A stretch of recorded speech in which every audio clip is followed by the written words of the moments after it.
जागतिक मराठी भाषा गौरव दिन 2024 या निमित्तानं राज्यस्तरीय आदर्श शिक्षक शैक्षणिक जीवन गौरव व काव्यभूषण पुरस्कार वितरण सोहळ्याचे काही अपरिहार्य कारणामुळे येऊ शकलेले अध्यक्ष डॉक्टर राजेंद्र शिंदे साहेब, काही अपरिहार्य कारणामुळे आपल्यातून लवकर निवडून गेलेले स्वागताध्यक्ष आदरणीय भाईजी नादीशाह चाकण, मुख्य आयोजक नरेश भाऊ शेळके, सचिव यशवंतराव चव्हाण सेंटर बुलढाणा, तसेच माननीय राहुल पाटील अध्यक्ष संस्थापक मराठीचे शिलेदार बहुउद्देशीय संस्था नागपूर, तसेच मराठीचे शिलेदार बहुउद्देशीय संस्थेचे सर्व त्यांचे सहकारी, यशवंतराव चव्हाण सेंटर जिल्हा केंद्र बुलढाणाचे सर्व तरी बहुउद्देशीय सहकारी, आमचे मित्र कविवर्य अजित गवार या ठिकाणी सभागृहामध्ये उपस्थित आमचे गुरुवर्य प्राध्यापक डॉक्टर एस.एन. कांबळे सर, मित्र अतिसौरा वाघ सर, सुभाषराव किर्लोकर सर आणि आपण सर्व पुरस्कार प्राप्त रसिक मित्र, गेल्या 2-2.5 तासांपासून हा सोहळा या ठिकाणी संपन्न होतोय. मला खरोखर खूप आनंद झाला की या सोहळ्यामध्ये साक्षीदार होता आलं. खूप लांबून तुम्ही सर्व लोक आलेला आहात, त्यामुळे तुम्ही निघून जाणार नाही याची तुम्हाला पूर्ण शाश्वती आहे. त्यामुळं फार नाही ते आपण शांततेने ऐकून घ्यावं. आमचे बुलढाण्यातले काही मान्यवर या ठिकाणी आहेत, त्या सगळ्यांच्या साक्षीनं आपल्या सर्वांचं मी मनपूर्वक स्वागत करतो आणि पुरस्कार मिळाल्याबद्दल आपल्या सर्वांचं मनपूर्वक अभिनंदन सुद्धा करतो. इतक्या लांबून आपण महाराष्ट्राच्या कानाकोपऱ्यातून आपण हे पुरस्कार घेण्यासाठी आमच्या शहरामध्ये आला आणि हा अत्यंत मानाचा पुरस्कार स्वीकारला, त्यासाठी आमच्या शहरात आला त्याबद्दल आपण मनपूर्वक आभार सुद्धा मानतो. आपण पाहिलं असेल की थोडा राजकीय, थोडा सामाजिक, थोडा साहित्यिक, थोडा कौटुंबिक, थोडा शैक्षणिक असा सर्व अंगाने परिपूर्ण असा सोहळा आहे आणि या सोहळ्यामध्ये आपल्या सगळ्यांच्या उपस्थितीमुळे हा सोहळा अधिकच शानदार आहे.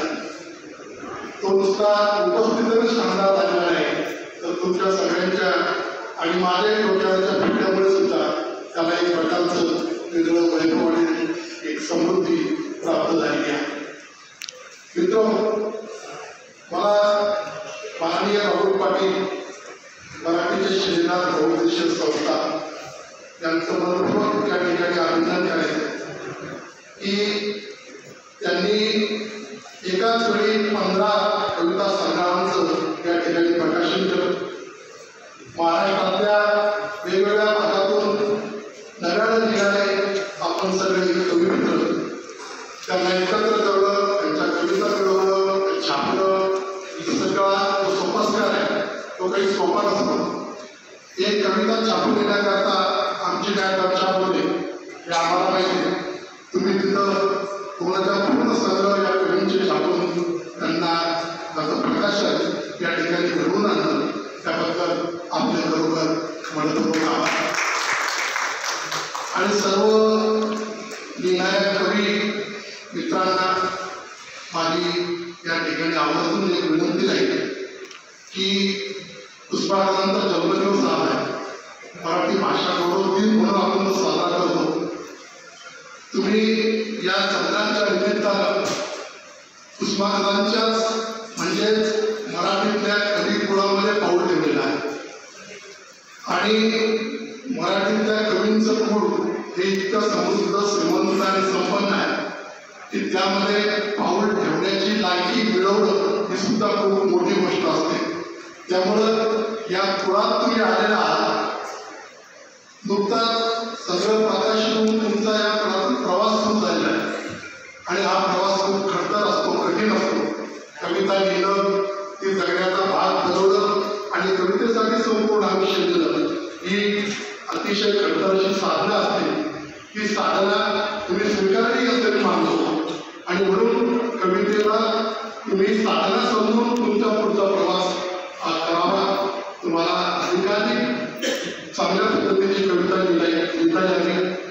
महत्वाची कविता लिहिण्यासाठी तुम्ही एकूणच मराठी कवितेची परंपरा, मराठी कवितेची महत्वाची कवी त्यांचं काव्य समजून घ्यावं, अभ्यासातून ते आत्मसात करावं आणि सततच्या चिंतनातून, मनातून, तपस्येतून चांगली कविता लिहिण्याचा प्रयत्न करावा.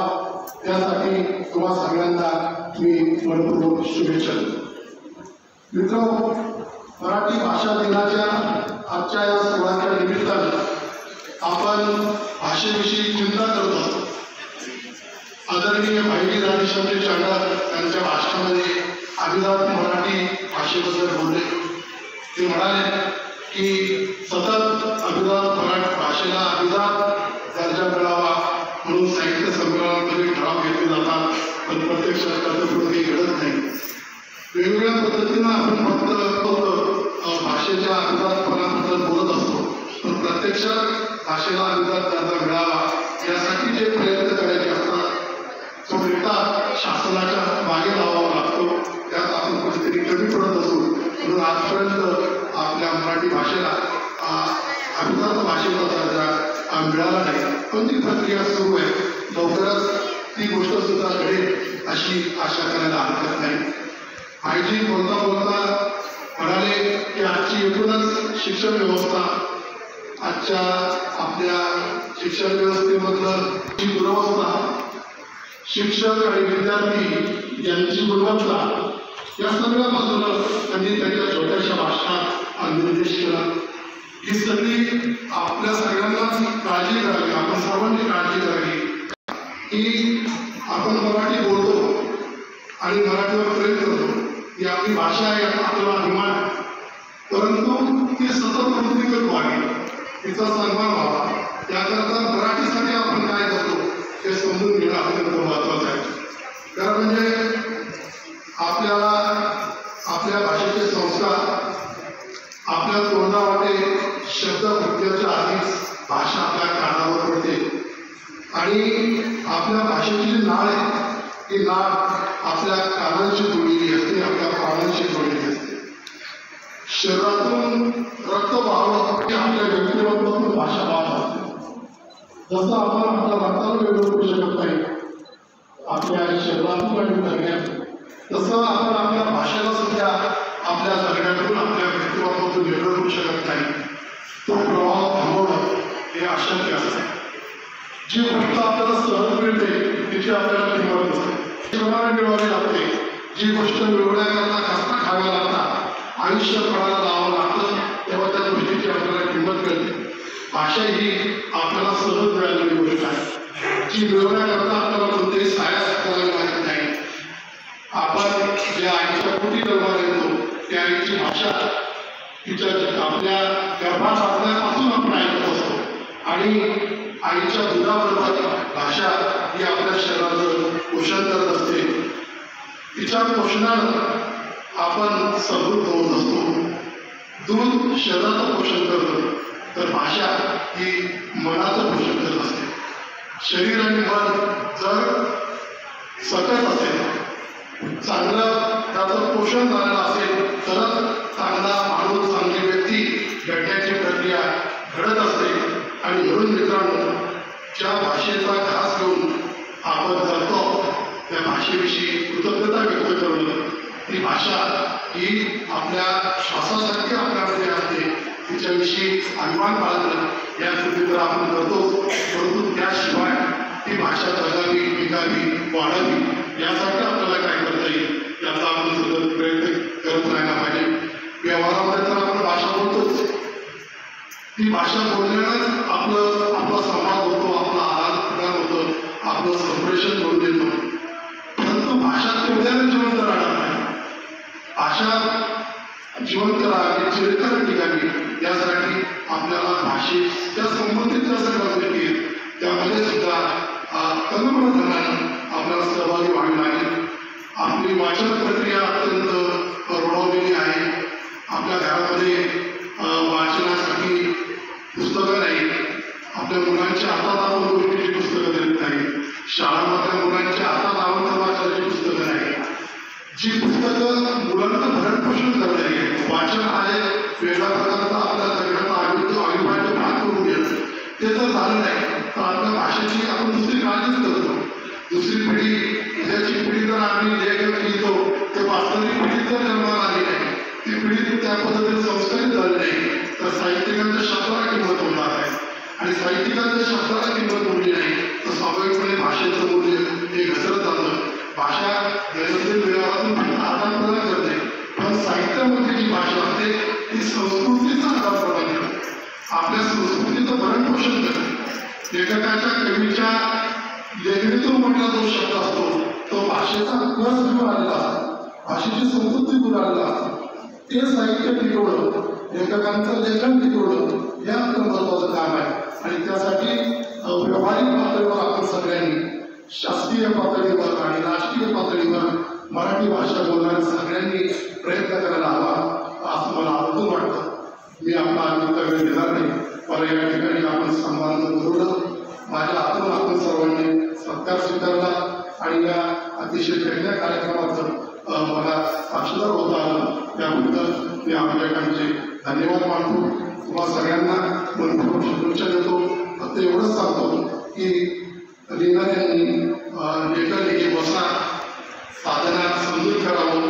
आपल्याला काहीतरी लिहिता येतं, जोडता येतं म्हणजे आपण कवी झालो, लेखक झालो हे समजण्याच्या भावात राहू नये. या ठिकाणी ज्यांची पुस्तकं आली त्यांनी किमान आपण आता साहित्याच्या प्रांतात पाऊल ठेवलेलं आहे, ते पाऊल अधिक दमदार कसं होईल यासाठी प्रयत्न करावं आणि स्वतः श्रीमंत होता आपल्या भाषाने श्रीमंत करावं अशा शुभेच्छा देतो आणि थांबतो.